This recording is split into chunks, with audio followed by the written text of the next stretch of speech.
Do you ever look at yourself one day and think you were hot as shit, but the next day comes and you've become Quasimodo? Why do you think this happens? I know I'm a handsome man from the front but have a weird head shape from the side, so I avoid turning my head at all times.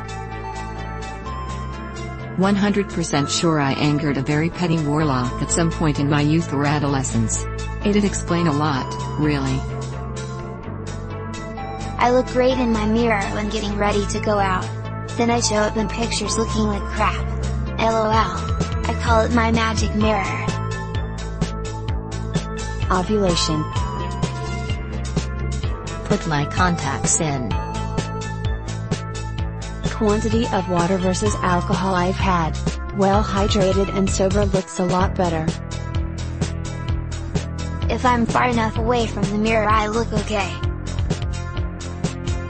What normal thing can you do? Tell the difference between the open and closed buttons in an elevator. When I only have a few seconds to glance at them, there is no difference between triangles pointing in or out. I can't do bubblegum bubbles and also blow up balloons. Can't place the correct number to its respective month just from memory. I always have to start from January while counting on my fingers. Visualize things in my mind. I recently found out I have a disorder called aphantasy. Whistle. I have never been able to wink. I've tried all the suggestions, it just won't happen. I look so stupid trying.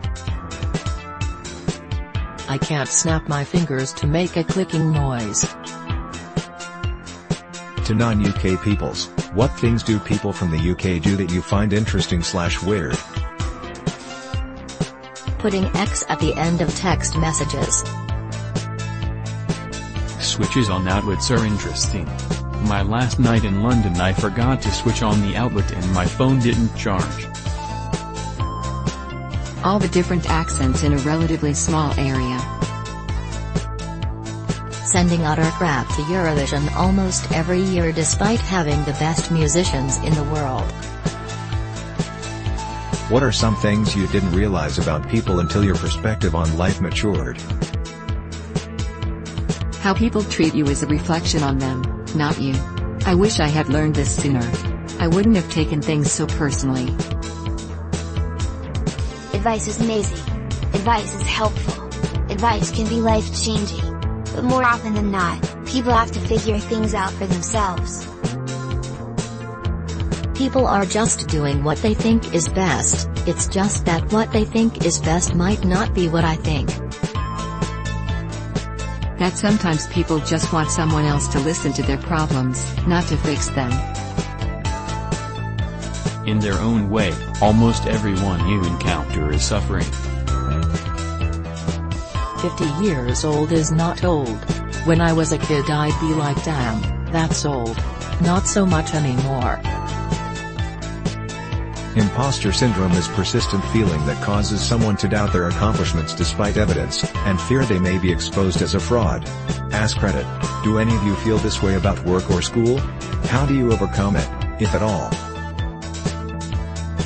Yes. Many of my bosses say I work my ass off, however I feel like most days I find the easy way out and surf Reddit all day. I feel like I could work 100x harder but I don't even know. You get over it by knowing almost everyone with brains feels the same way. The ones who don't, are either obviously genius or obviously awful at their job. Many after work conversations with colleagues or friends affirms this.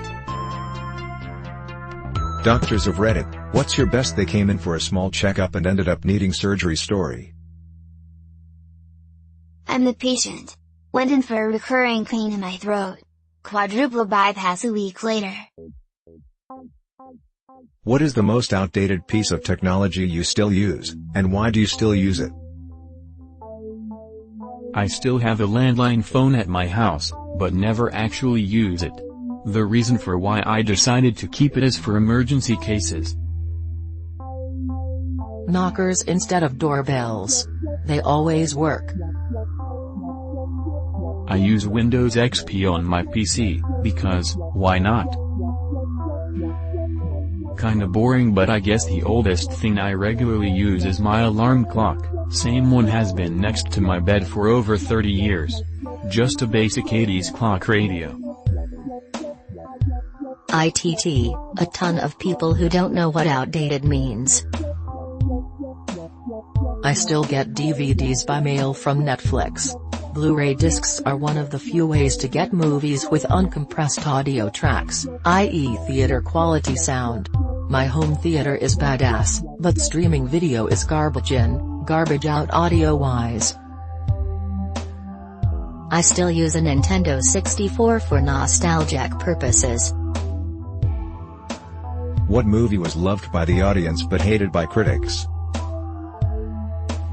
The Thing got savaged by critics. Hands down one of the most effective horror movies though. Still the best practical effects in the genre too, emo. Stargate wasn't exactly loved by critics when it was released, and even made Roger Ebert's most hated films list. But it's still a pretty well-liked movie and managed to spawn a whole TV spin-off franchise. Constantine is at 46% on Rotten Tomatoes and 72% audience rating. I love that movie both for the visuals and for the acting. Totally underrated. I don't know why more people don't appreciate it. Cool Runnings didn't get the best reviews and everyone I know who has seen that movie has loved it. UHF. Tommy Boy. If you were to shout cock-a-doodle-doo at the top of your lungs right now, how would the course of your life change? I'm on an airplane right now, I'd probably get some laughs, stares, and shock. Then it'd be forgotten. All the Italians on the water bus already avoiding sitting next to me would literally swim home. The person in the stall next to me would wipe quick and leave. My boss would want to have me mentally evaluated. My children would follow suit, and I'd be stuck listening to that for the rest of the day. Nothing. My wife would still think I'm weird. My life wouldn't change. It would just stop. My husband would probably smother me to death with my pillow. It's after 1 a.m. here, so I can't say that I wouldn't deserve it. Guys of Reddit, do you actually care about boob size? Why or why not? Yes, I have a preferable size and shape that I like. But all other boobs are overruled by the ones I'm actually allowed to touch. One pair to rule them all. I think it compares nicely to ice cream. If you give me 1 scoop of ice cream I'm like fuck yeah, ice cream. If you give me 3 scoops of ice cream I'm like fuck yeah, ice cream. I care about size. The size of the distance between the boobs and my hands. Do I have personal preferences? Of course. Would I turn a girl down because of the size of her boobs? Well, I don't exactly have to worry about that anyway. Shape and proportion is more important than size. No. I like boobs, don't get me wrong.